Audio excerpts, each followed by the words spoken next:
In the layered, emotionally volatile universe of the bold and the beautiful, few forces are as quietly destructive as time itself.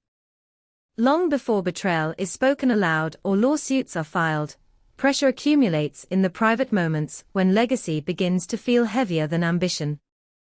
For Eric Forrester, retirement is not merely a professional transition, but a psychological reckoning.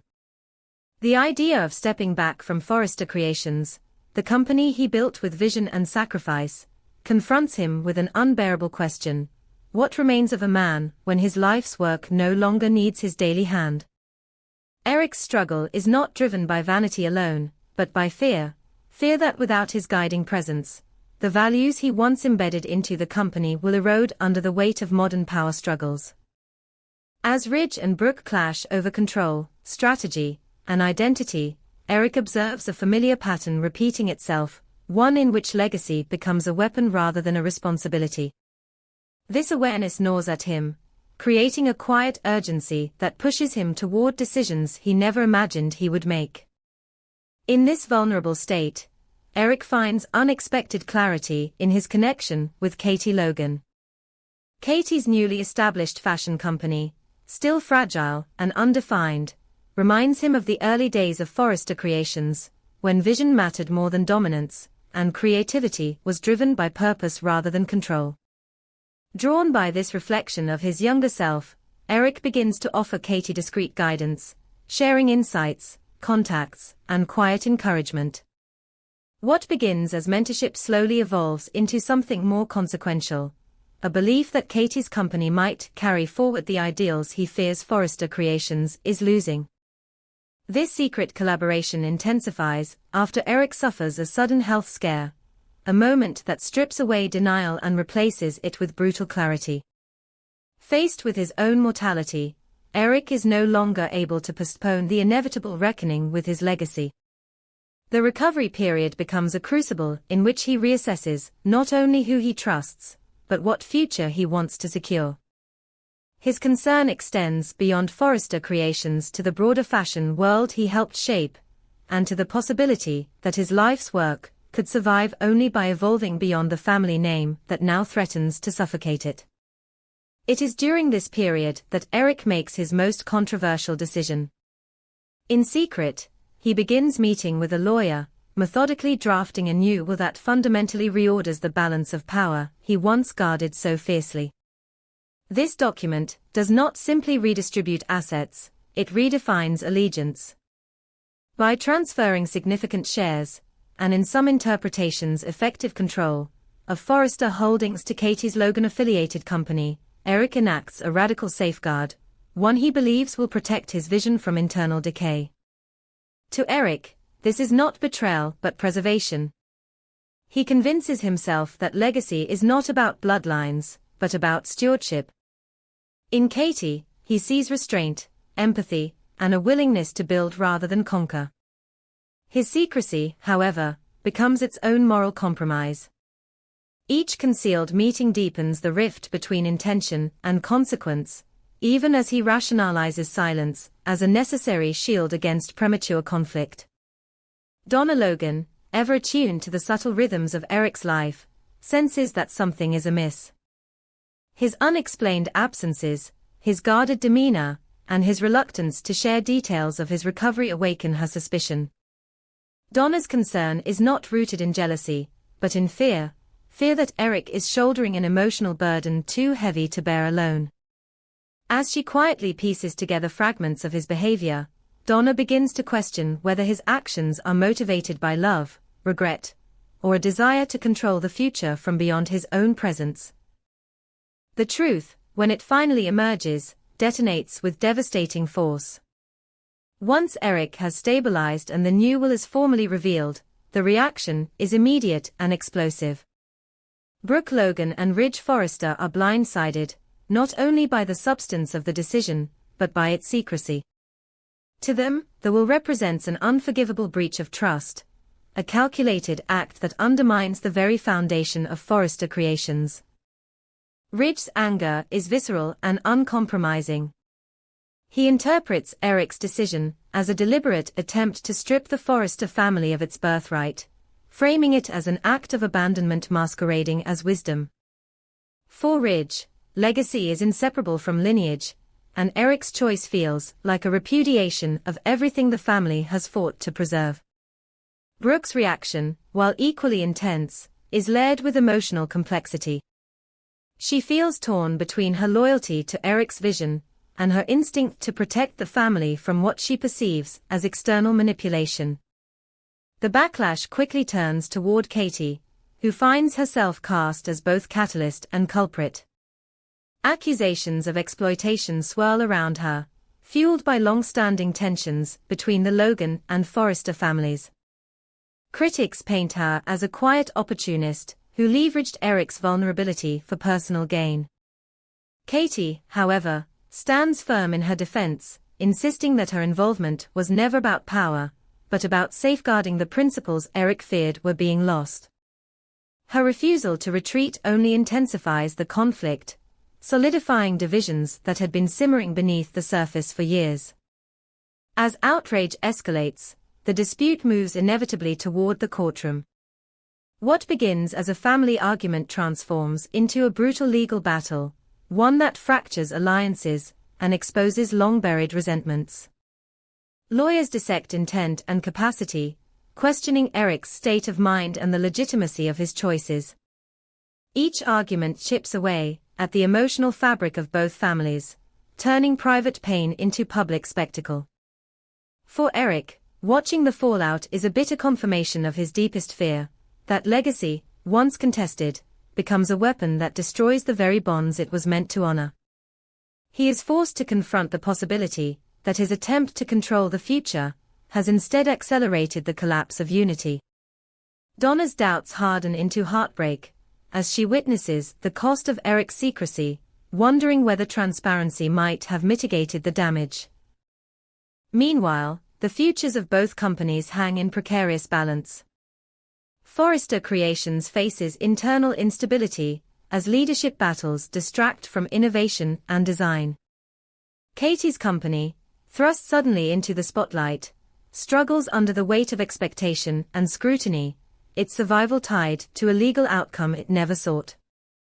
The fashion world watches closely, aware that the resolution of this conflict could redefine power dynamics across the industry.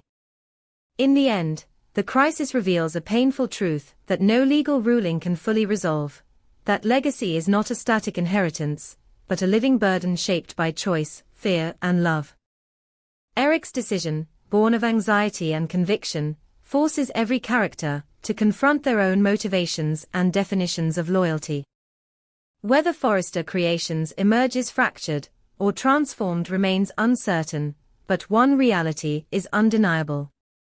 The battle has redrawn the lines between preservation and betrayal, and nothing, neither family nor fortune, will ever return to the simplicity it once claimed to protect. In the aftermath of the legal war ignited by Eric's revised will, the emotional ground beneath the Forrester and Logan families does not stabilize, it fractures further, giving way to a revelation far more incendiary than contested shares or corporate control.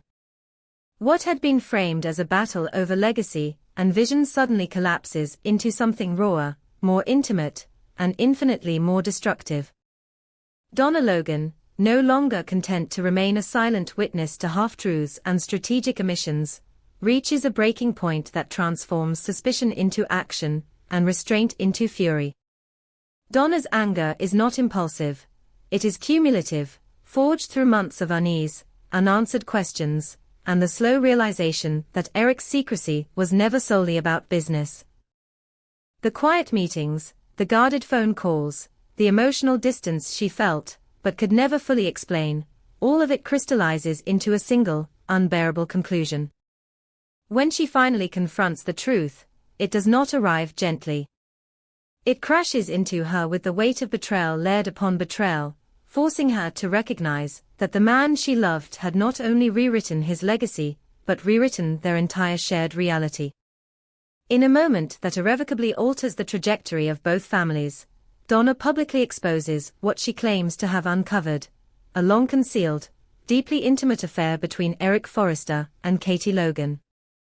This is not presented as rumor or insinuation, but as a deliberate unveiling of truth, fueled by evidence Donna believes can no longer be denied.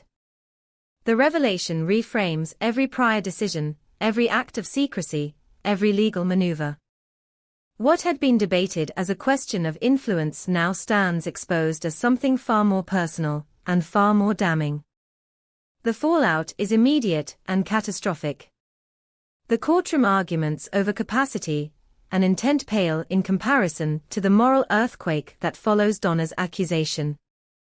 Family members who once argued over control now struggle to breathe under the weight of a revelation that contaminates memory itself. The idea that Eric's actions were motivated not solely by philosophical conviction, but by enduring intimacy with Katie shatters the last remaining illusion of objectivity. Yet Donna's revelation does not end there. As voices rise and denial falters, she delivers the truth that silences even the most combative responses. Will Spencer is not merely connected to Eric by mentorship or legacy. He is his biological son. The child long believed to be part of a different lineage is revealed to be the living embodiment of the affair Donna has exposed, the most profound secret Eric and Katie ever kept. The impact of this disclosure is devastating in its scope.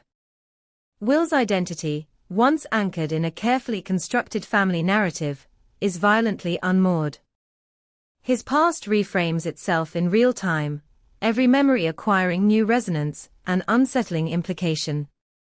The love and guidance he received from Eric are no longer symbolic gestures of legacy, but echoes of paternity hidden in plain sight. What once felt like inheritance now feels like deception, and Will is forced to confront the unbearable truth that his life has been shaped by a lie too large to comprehend all at once. For Eric, the moment is a reckoning stripped of dignity. The careful justifications he once relied upon collapse under the weight of exposure. His silence is no longer strategic, it is immobilized by consequence. The will he drafted, once defended as a philosophical safeguard, is now inseparable from the revelation of personal motive. Every claim of stewardship is reinterpreted as favoritism, every gesture of protection reframed as compensation. The legacy he sought to preserve becomes the very weapon used to indict him. Katie, meanwhile, stands at the epicenter of the storm, her composure tested beyond endurance. Accused not only of manipulation, but of lifelong deception, she is forced to confront the duality of her choices.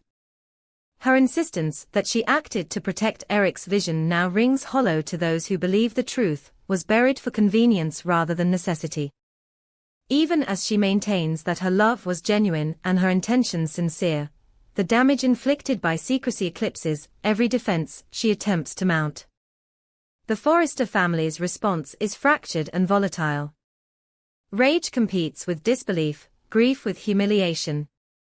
Ridge Forrester experiences the revelation as a profound personal betrayal, not only as a son, but as the guardian of a name that now feels compromised beyond repair.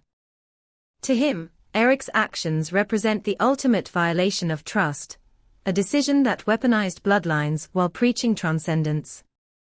Brooke Logan, caught between her sister and the family she helped build, finds herself paralyzed by conflicting loyalties, each one exacting a different emotional toll. Donna's role in the aftermath is equally complex. Though she is the bearer of truth, she is not spared judgment. Some see her as courageous, finally refusing to enable a lie that consumed everyone around her. Others accuse her of vengeance, of choosing the most destructive possible moment to reveal what she knew. Donna herself is left to grapple with the cost of disclosure, forced to reconcile the relief of honesty with the devastation it leaves behind. As the truth reverberates outward, the legal battle takes on an entirely new dimension. Questions of inheritance and control are now inseparable from questions of legitimacy and parentage. The courtroom becomes a theater not just of law, but of identity, where bloodlines are dissected alongside contracts. The fate of Forrester Creations and Katie's company is no longer merely a corporate concern, it is a referendum on whether truth, once buried, can ever be reconciled with justice. Will, standing amid the wreckage of revelation, becomes the most tragic figure of all. He is neither architect nor accomplice, yet he bears the heaviest weight. His future, once defined by promise, is now clouded by uncertainty about who he is and where he belongs. The legacy meant to empower him has instead isolated him, leaving him to navigate a family landscape reshaped by resentment and regret. In the relentless universe of the bold and the beautiful, secrets do not merely surface, they detonate, reshaping lives and rewriting history in their wake. Donna's revelation marks a point of no return, transforming a war over legacy into a confrontation with truth itself. As families splinter and alliances collapse, one question lingers with brutal clarity: when legacy is built on secrecy, can it ever truly survive exposure? Or was its collapse inevitable from the moment the truth was first denied?